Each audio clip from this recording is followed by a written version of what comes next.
We're going to get to baseball, and I'm a huge baseball fan, Nicolas, but I want to ask you first about the markets and the fact that we're in the middle of a very cold spell. What's your take? Yeah, hi Emily. Thanks for having me. I think first of all, for us, we are using NFT technology to the benefits of the fans. We don't have any cryptocurrency or token that we developed, and so we are growing independently of the cryptocurrency market, which is again to the benefits of the fan. But does this impact, at least sentiment about the future of Web3, the future of NFTs, and sort of the growth of this new frontier? I think in general, obviously, as any radical innovation, you have cycles, right? And so Sorare has been founded in 2018 during one of the biggest crypto winters. And I think building during the cycles helps because you have less distractions, you have more focus, and less opportunistic, people building in the space. So we love building in winters too. And yes, the sentiment may be less good right now, but I think the leaders of tomorrow will be built right now. Now, there has been some controversy about what's actually happening in the NFT market. The number of traders is still growing, but NFT prices are declining. I'm curious what you're seeing in terms of your own sales and the business that you're driving. Yeah, I think what sets Sorare apart is the usage value of NFTs. So we've seen a lot of projects growing around the pure collectible value of those NFTs.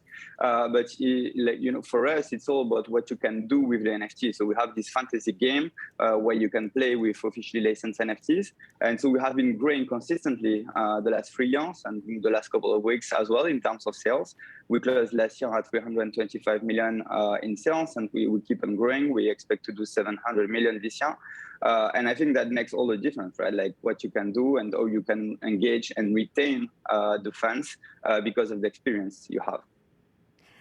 Now, you just announced this partnership with MLB and the players who, as we know, don't always necessarily agree. How did you convince them to get on board, and why baseball?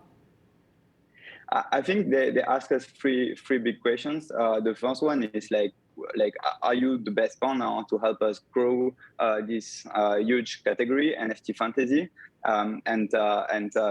We have proven with soccer that we created this category and we are the best placed to develop it with top US sports. So that was question number one. The question number two was are you the best partner to help us grow the audience? And we are selling in 180 countries across the globe. We have a global audience, and we're gonna help the MLBPA and the MLB to grow the reach again overseas. And then the third question was are you the best partner to provide the best experience to the fans? And so we are building an amazing team in the US with people coming from ESPN and DraftKings and all these companies that build amazing products. And so we are very confident we will do too. You also recently welcomed Serena Williams as a board advisor. What does she bring to the table? Of course, we know she might be the greatest athlete of all time, but she's also going full speed ahead in venture capital and building out her own portfolio.